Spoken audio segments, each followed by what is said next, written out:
Hey, ¿qué pasa, Deb? Espero que esté todo bien de aquel lado de tu pantalla. Te doy la bienvenida al mini curso Entiende Programación Orientada a Objetos. Ya, que a partir de este momento y para no alargarnos tanto, voy a llamarle simplemente por sus siglas en español, PO. Este mini curso es ideal para las personas que ya tienen los fundamentos de programación, variables, condicionales, bucles, crear tus propias funciones, lo básico. Por otro lado, este mini curso se basa en explicar los conceptos básicos teóricos de la PO.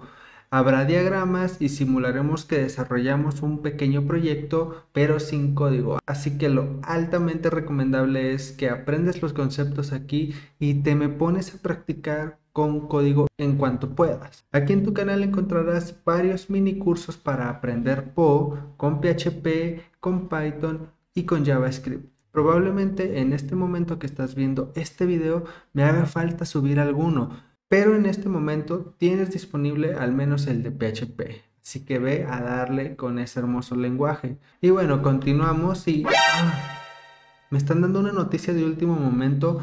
Me están informando que ya está disponible para su descarga mi primer mini book que trata exactamente de lo que trata este video, pero en formato de texto. Así que si mi sexy voz te cansa, pero te gusta la forma en la que explico, corre a descargarlo. Me encantaría que lo descargaras y como sea, lo compartieras con tus conocidos en redes sociales y me dieras un poquito de feedback, ya que es la primera vez que escribo algo así y lo quiero ir mejorando con el paso del tiempo.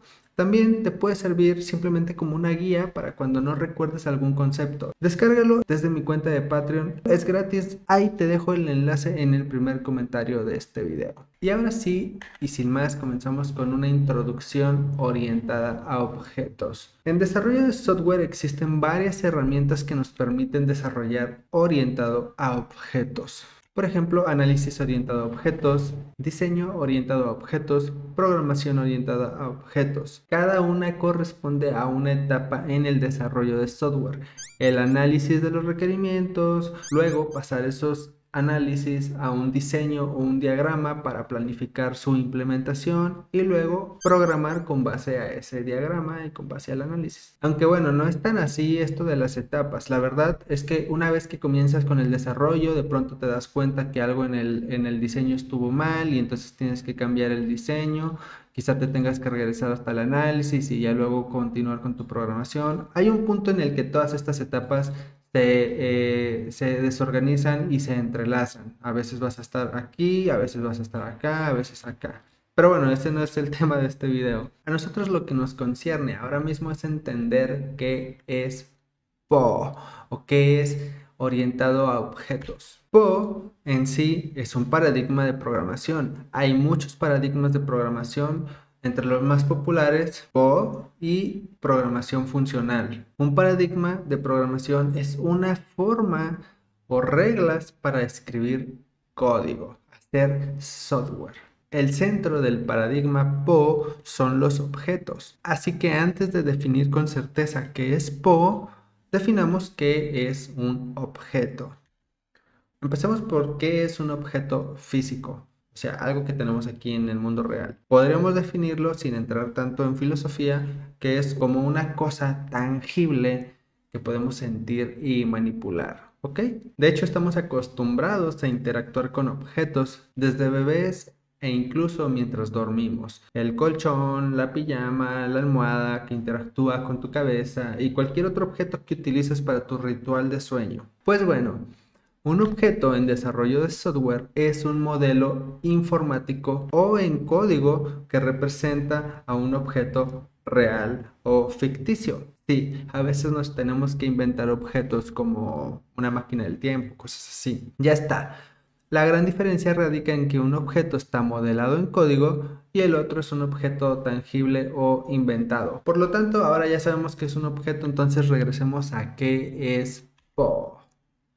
PO, como vimos anteriormente, es un paradigma de programación. Un paradigma de programación es una forma para escribir código y un objeto es una representación informática de un objeto real o ficticio. Con esto ya en nuestro conocimiento y teniendo las siglas a la mano, podemos hacer un desglose. ¿Qué es programación? Bueno, programación es escribir código para darle órdenes a una computadora. ¿Qué es orientado a? Básicamente orientado significa dirigido a. Y objetos. Un objeto es un modelo informático de un objeto real o ficticio. Por lo tanto, si conjugamos todo esto, podríamos definir que PO es escribir código dirigido a modelar objetos. ¡Tarán! Pero bueno, continuemos. Clase, la fábrica. Como todos los objetos que tenemos en casa, provienen probablemente de una fábrica, un taller o quizás fueron hechos por una persona de manera artesanal. El caso es que los objetos no salen así de la nada. Igualmente en desarrollo de software, antes de poder crear un objeto o un tipo de objeto, necesitamos definir de dónde vamos a crear ese objeto, como una fábrica. A esta fábrica, en la jerga popular de la PO, se le conoce como clase. Entonces, una vez que tú identificas qué tipo de objeto quieres en tu código, lo primero que tienes que hacer es definir la clase de la cual vas a crear ese tipo de objeto. Por ejemplo, ¿quieres crear un objeto del tipo automóvil? Bueno, defines tu clase, la vas a llamar automóvil, pero se podría llamar Ferrari, Lamborghini, Ducati, como tú quieras, ¿no? Pero dejémoslo en algo así general.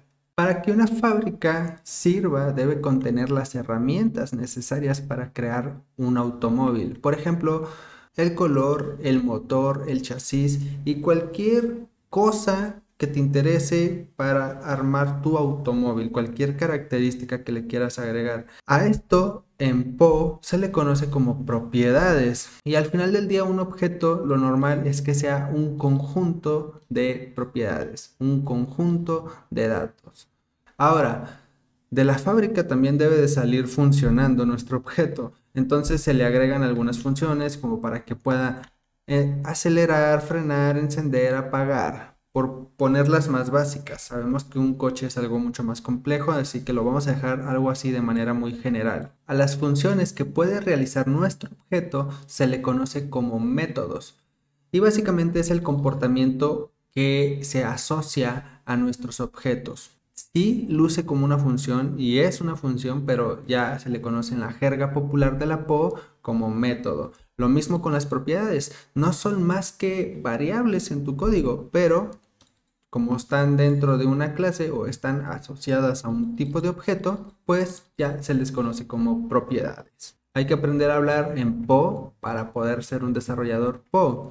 Bien, partiendo de esto ya podemos sacar algunas conclusiones. Aquí clases y objetos. Ok, la clase es la fábrica desde donde vamos a crear objetos. ¿Qué es un objeto entonces? Como ya lo habíamos dicho, es un conjunto de datos o un conjunto de propiedades que igual el objeto puede que nada más tenga una propiedad o ninguna, pero lo normal es que sí tengas propiedades, si no, pues no vas a tener ninguna característica en tu objeto. Un conjunto de propiedades con un comportamiento asociado, ¿ok? Las propiedades que son datos que componen al objeto y básicamente es lo que nos ayuda a caracterizar a nuestros objetos o decirle a nuestro código cómo van a lucir nuestros objetos. ¿Qué son los métodos? Es el comportamiento asociado a nuestro objeto, que básicamente son funciones. ¿Qué es una clase? Bueno, es un contenedor de propiedades y métodos para crear un tipo de objeto. Por cierto, al hecho de crear un objeto, realmente se le llama instancia. Un objeto que se crea partiendo de una clase realmente es instanciar de una clase, ¿ok? Entonces estaríamos haciendo una instancia de la clase automóvil. Y ya aquí, sin querer queriendo, tienes un glosario de terminología básica de PO. Faltan algunos conceptos filosóficos que vamos a ver a continuación, pero este será tu día a día trabajando con PO. Como todo en programación, cualquier detalle tiene su teoría. En PO no es la excepción. Más bien todo lo contrario. El propósito de este mini curso es cubrir los detalles básicos para que puedas ir a practicar en código sabiendo qué es lo que estás haciendo en cada momento. Así que pon mucha atención a esto que viene. Pues bien, la PO se sostiene sobre estos cuatro pilares: abstracción, encapsulamiento, herencia y polimorfismo. Y la neta es que son palabras rebuscadas, elegantes, no sé, despampanantes, como lo quieras ver, para definir conceptos muy básicos, que a continuación vas a ver que es más fácil su aplicación que su explicación. Y además recuerda que en la práctica es donde realmente verás cómo se utilizan. Antes de comenzar a descifrar cada pilar, te voy a plantear un problema de desarrollo y vamos a realizarlo entre tú y yo, simulando que nos acaban de contratar para desarrollar algo. ¿Ok? Entonces, la dueña de una librería nos acaba de contratar. Doña Gertrudis quiere integrar su negocio a la era digital. Ya en pleno 2021, la doña va un poco tarde, pero no le hace. Lo que nosotros queremos es comer, así que aceptamos el trabajo. Acordamos con ella una junta y doña Gertrudis la tiene reclara, tanto así que nos pasa los requerimientos del sistema. Así que vamos a darles una leída. Requerimientos del sistema de librería. Desarrollar un sistema de librería en el que pueda registrar libros y consultar su información. Características de los libros: autor, título, precio, stock o existencia y un ID. ¿Ok? Funciones: mostrar la información simplemente. Postdata: ningún usuario puede modificar los libros. Eso lo dejamos para una etapa posterior del sistema y atentamente y con amor, doña Gertrudis. Ok, muy tierna doña Gertrudis, la tiene reclara, simplemente quiere almacenar o registrar libros con esta información y quiere poder consultar la información de cada libro. Entonces, lees los requerimientos y le vuelves a dar una pasada para comenzar con el análisis del sistema. Podemos concluir que el objeto principal de este sistema serán libros, o nos podemos basar de un libro real para obtener nuestro objeto. Por lo tanto, teniendo esto en cuenta, vamos a modelar un libro con las propiedades mencionadas en los requerimientos: autor, título, stock, ID, etc.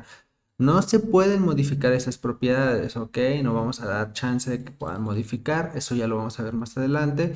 Los objetos libro deberán ser capaces de poder mostrar su información. ¿Cuál es el procedimiento que vamos a seguir? Como ya tenemos identificado el objeto, pues vamos a definir una clase llamada libro, con las propiedades autor, título, precio, stock y ID, y el método necesario para poder mostrar la información. ¿Ok? Ok, ya tenemos un análisis bien hechecito. Podemos comenzar. Abstracción. Es el pilar donde comienza la PO. ¿Y qué es? Bueno, es eliminar los detalles innecesarios de un objeto para solo enfocarnos en los aspectos que son relevantes para nuestro desarrollo en este caso. El sistema en cuestión se basa en un objeto real, como lo es un libro. La clienta fue específica con los datos que desea registrar de cada libro. Y si te das cuenta, Gertrudis ya hizo este proceso de abstracción por nosotros. Ella ya dijo, ok, tengo un libro aquí completo en mi mano, pero yo solamente quiero almacenar el título, el autor, el precio y todo lo demás no me interesa. Todo lo demás lo voy a descartar. Eso es abstraer, es separar lo que no te interesa para enfocarte en los aspectos que sí te interesan para tu sistema, para tu desarrollo. ¿Ok? Entonces, lo primero que vas a hacer es definir una clase, la vamos a llamar libro, y en esa clase vamos a definir su colección de datos, es decir, sus propiedades: el autor, el título, el precio, el stock y un ID. En este caso, yo por ser muy específico le puse hasta tipo de dato. Un autor va a ser una cadena de caracteres, un título igual, el precio puede ser un float, es decir, un decimal, el stock va a ser un entero, no creo que haya 3,5 libros, así que puros números enteros, y el ID también va a ser un entero. Gertrudis también solicitó una función para poder ver la información de cada libro. Ya quedamos que una función es un método. En este caso solo tenemos que crear uno y lo podríamos llamar ver info, ver información. ¿Ok?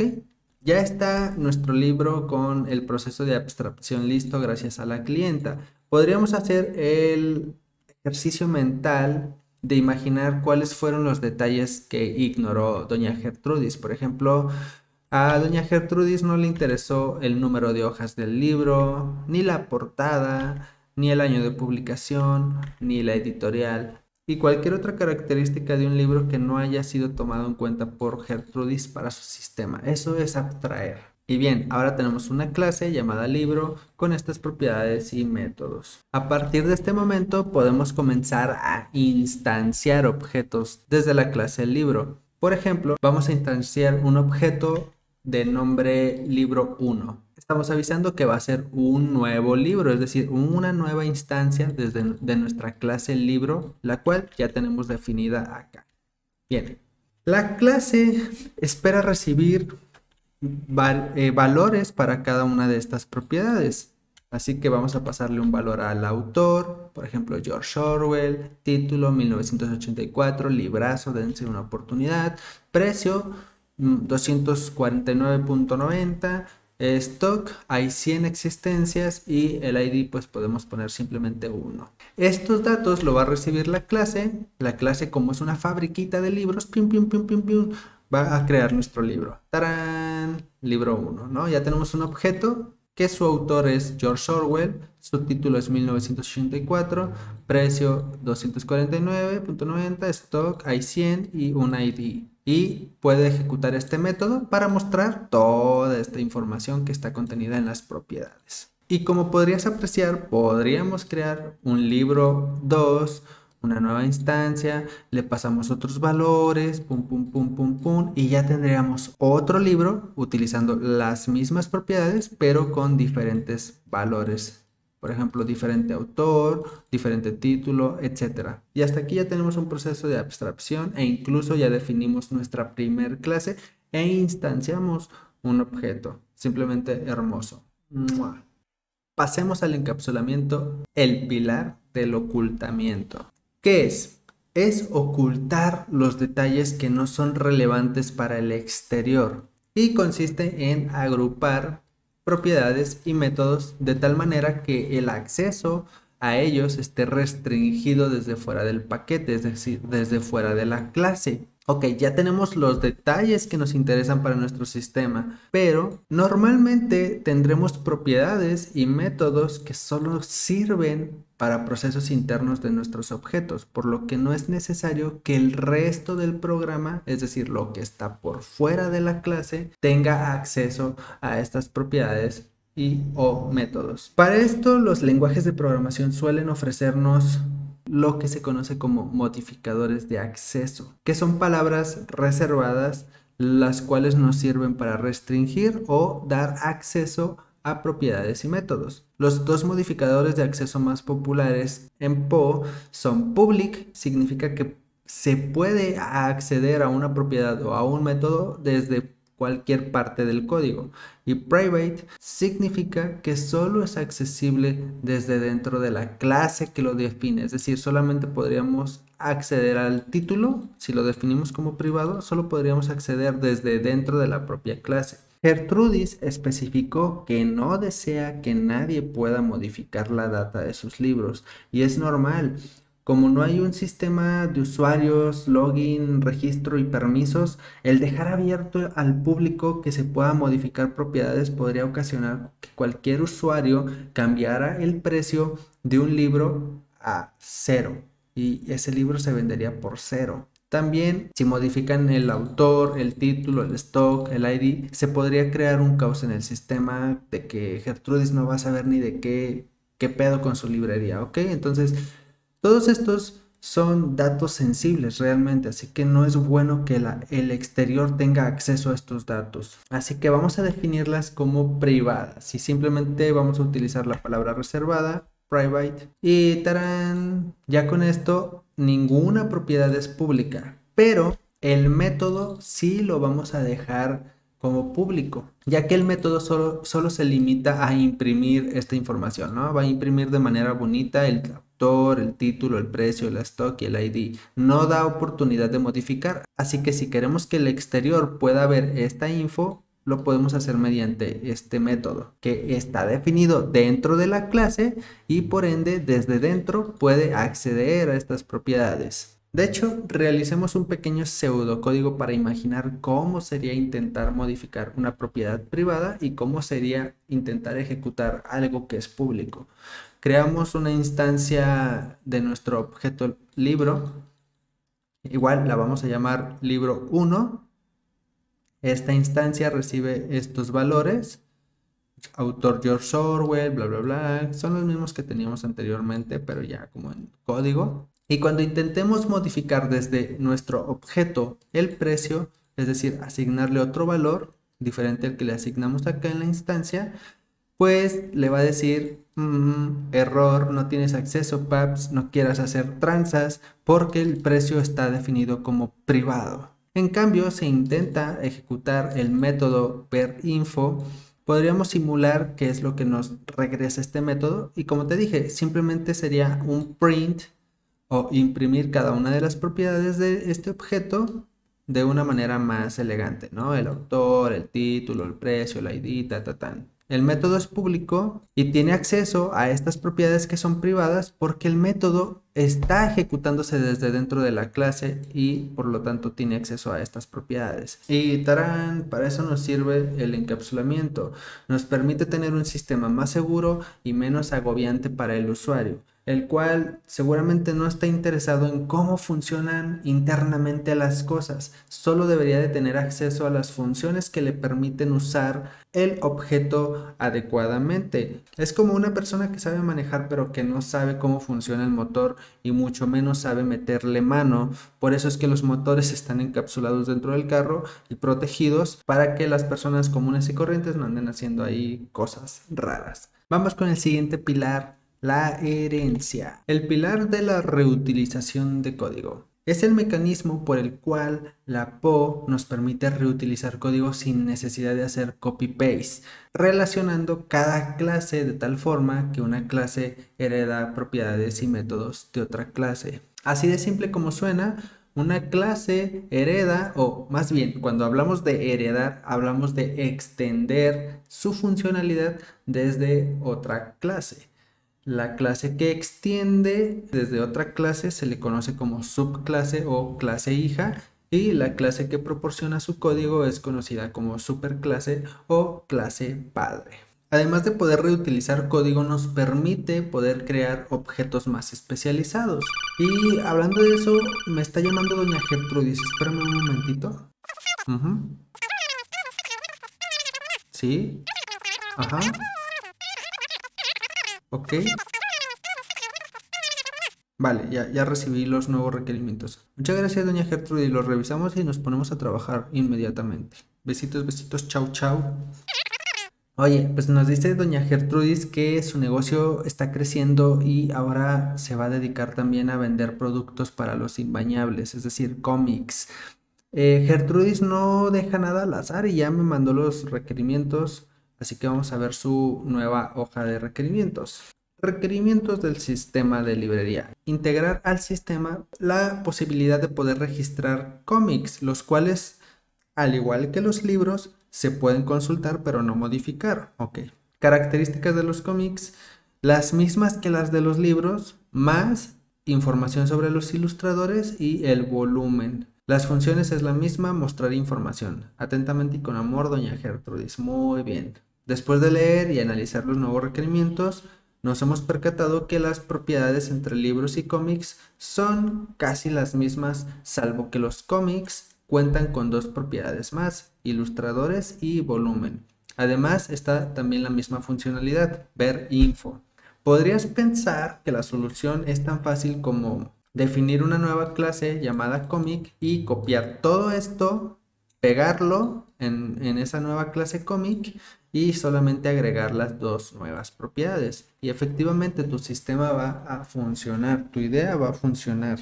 Pero copiar y pegar código rompe con uno de los principios de la programación más importantes. No te repitas. Don't repeat yourself. Si tu forma de desarrollo se basa en copiar y pegar código de diferentes partes y tener mucho código repetido poco a poco, mientras avanzas en tu carrera como profesional, como desarrollador, programador, vas a ir trabajando en sistemas más complejos y eso de copiar y pegar, bro, ya no te va a funcionar, sinceramente. Va a ser una cochinada tu código. En cambio, si empleamos la herencia, nos va a permitir reutilizar código sin la necesidad de estar copiando y pegando. Veamos cómo quedaría nuestro diagrama si definimos una nueva clase llamada comic que va a extender o heredar desde la clase libro. Y ya nada más definiríamos las dos nuevas propiedades, ilustradores y volumen. Ilustradores lo puse como un arreglo ya que pueden ser varias personas, y el volumen pues lo puse como un entero.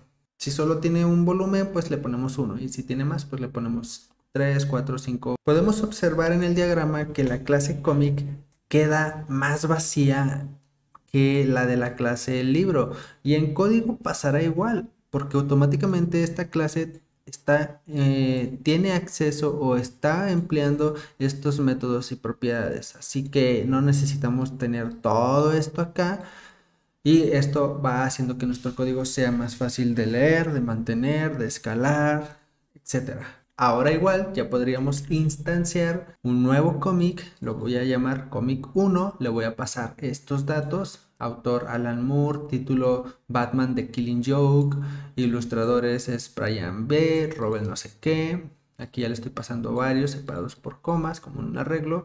El volumen es 1, el precio 150, stock 66 y ID 1, porque es nuestro primer cómic también, así que pues así lo voy a dejar.